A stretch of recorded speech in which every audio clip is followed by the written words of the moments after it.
Assalamualaikum warahmatullahi wabarakatuh. Faya ayyuhal musyahidun, as-saimun was-saimat, para pemirsa Waqiah Indonesia. Alhamdulillah, kita masih diberikan kesempatan oleh Allah untuk hadir di tahun ini, di bulan ini, pada Ramadan Karim kali ini. Dan insyaallah Al-Fakir akan mengkaji tentang nuzulul Quran. Kita pahami pertama artinya nuzul. Nuzul itu dari nazala, yanzilu, turun. Berarti nuzulul Quran, turunnya Al-Quran.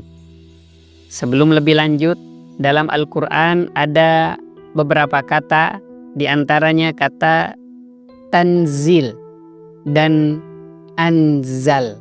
Beberapa ulama membedakan antara kata anzala dan tanzil.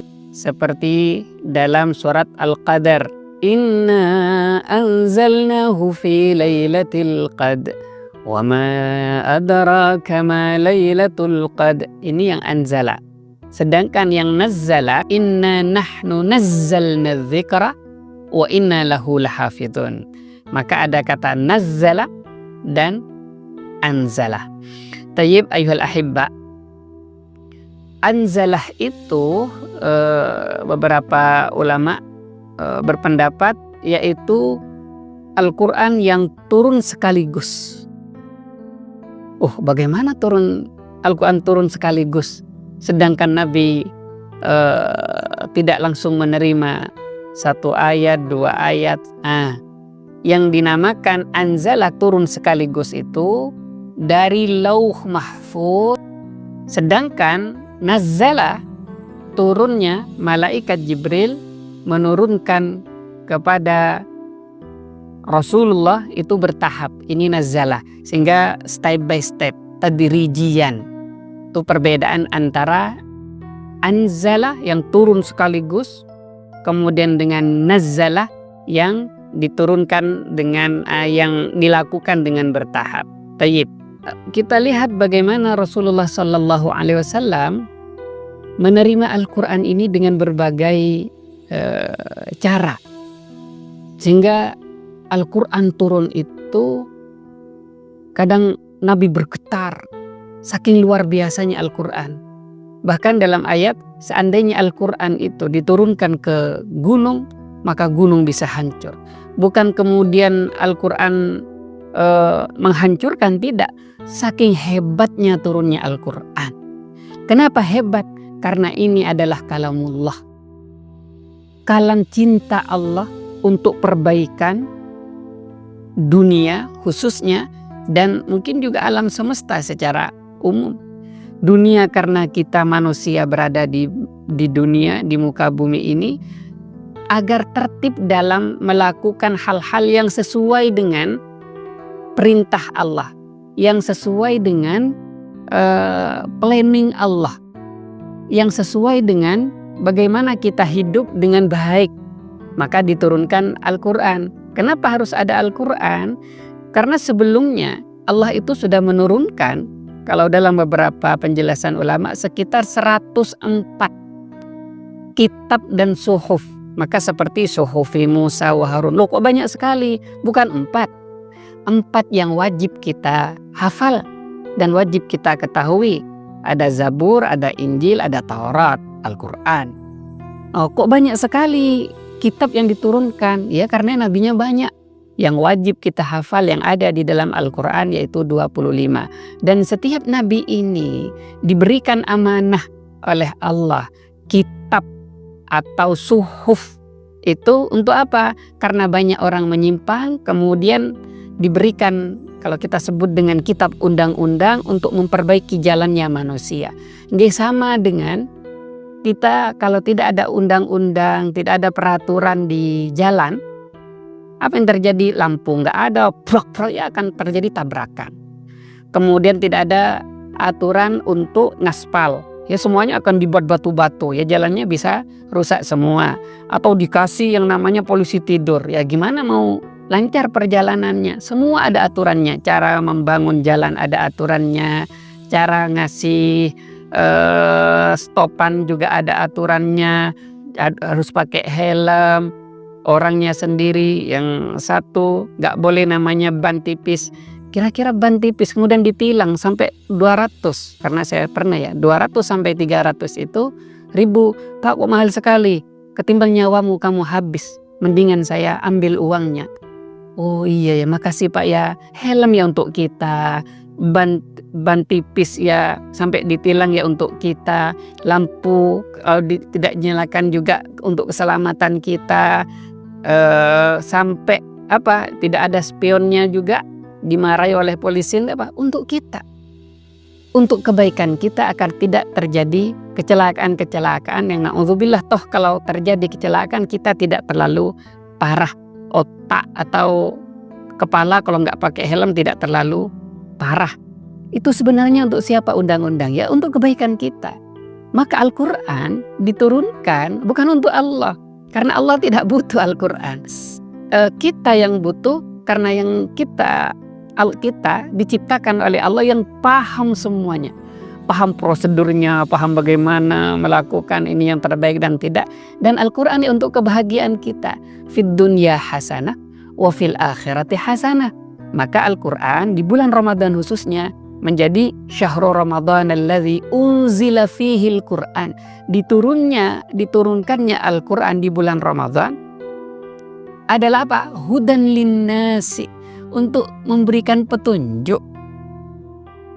Dan apa? Dan bisa membedakan hudan linnasi wa bayyinatin minal huda wal furqan. Menariknya apa? Ini spesial sekali. Syahrul Ramadan alladzi unzila fihil Quran tidak menggunakan syahru Ramadan wujiba fihi siyam. Bulan Ramadan diwajibkan siam, tidak ada di dalam syahrul Ramadan. Sebelumnya memang ya ayyuhalladzina amanu kutibah. Apa pengkhususan salah satu bahwa bulan Ramadan diturunnya Al-Quran? Karena bulan ini adalah bulan berlomba bagaimana kita belajar Al-Quran, membaca Al-Quran, mentadabburi Al-Quran. Agar apa? Nanti agar Al-Quran masuk ke tubuh kita. Ini otomatis bisa menjadi petunjuk dalam kehidupan kita. Kemudian kenapa melalui puasa? Mungkin dibersihkan dulu tubuh kita agar kita menerima Al-Quran dengan baik. Seperti kita membersihkan kora-kora, gelas kita bersihkan dulu, baru dikasih air ini agar baik, yang sehingga kalau kita minum atau kita bisa berkaca dengan air itu, kita bisa. Ayyul ahibba. Kemudian hudan, kalau Al-Quran sudah masuk di bulan Ramadan misalnya ke tubuh kita, maka ada dua. Ada satu, kita dalam bergerak kemanapun dan dimanapun, Al-Quran menjadi GPS. Al-Quran menjadi plang. Ini ke sana yang baik, ke situ yang baik, ke sana yang baik. Ini kan Al-Quran. Ini nggak boleh sholat loh. Inna salata tanha anil fahsya wal munkar. Karena sholat dapat mencegah perkara fahsya, kekejian dan kemungkaran. Insya Allah kalau orang sholat dengan baik, akan mau melakukan ini terhalang, melakukan ini terhalang. Ini kan desain Al-Quran. Kemudian jangan jadi orang munafik. Kemudian jangan jadi orang yang mengganggu. Jangan jadi orang sombong. Harta, jangan terlalu dengan harta sampai memuja-muja harta. Berbagi dengan orang fakir miskin. Semua ada di dalam Al-Quran. Untuk apa? Untuk kebaikan kita. Contoh yang baru saya buat, misalkan sedekah. Sedekah itu apa artinya? Jujur. Dalam Al-Quran banyak sekali yang menerima sedekah, yang membutuhkan, atau kita yang memberi. Mungkin orang yang diberi sedekah yang butuhkan, bisa saja tidak. Kita yang mungkin butuh kepada orang yang menerima sedekah kita. Kenapa? Bisa saja harta kita itu banyak yang tidak baik untuk kita, sehingga kita harus berikan. Kalau tetap bertahan harta-harta ini di dalam tubuh kita, di dalam rumah kita, maka akan menjadi penyakit. Sama dengan tubuh kita, ya butuh WC. Bukan WC butuh kita. Ngapain WC butuh kita? Nggak butuh kita, tapi kita butuh WC. Cari tempat untuk pembuangan. Sampai kalau nggak dibuang, apa yang terjadi? Kalau nggak dibuang kita sakit semua. Demikian dengan harta. Maka kemudian sedekah itu disebut dengan sedekah karena butuh kejujuran. Hanya orang-orang yang jujur untuk dia memberikan dengan keimanannya, maka butuh yang namanya ikhlas dan diajarkan dalam Al-Quran melakukan sesuatu dengan los. Kalau orang sudah los, di ini tenang, di itu tenang, enak. Kenapa kita ikhlas? Biar enak tubuh kita, pergerakan kita, nggak mikir orang. Kalau ini mikir orang, sedih. Ini kok nggak di like, mikir. Kok nggak di subscribe, mikir. Nggak di jempol, mikir. Nggak di ini, mikir. Kenapa? Karena orang ada dalam tubuh kita, bukan Allah. Akhirnya apa? Kecewa. Kalau orang kecewa, sering sakit, stres. Ini kenapa kehidupan kita itu diajarkan oleh Allah untuk ikhlas kepadanya. Ini semuanya ajaran yang ada di dalam Al-Quran. Maka Al-Quran, kalau kita tadabburi satu persatu, meskipun mungkin dalam kehidupan kita tidak mungkin kita hatam mentadabburi, tetapi dalam beberapa aspek kita tidak hanya membaca, sehingga di bulan Ramadan khususnya kita konsentrasikan untuk menjejak sedikit demi sedikit Al-Quran, sehingga Al-Quran menjadi bagian dari kehidupan kita dan hudan linnasi wa bayyinatin minal huda wal furqan. Turunnya Al-Quran adalah rahmat terbesar yang Allah berikan kepada dunia.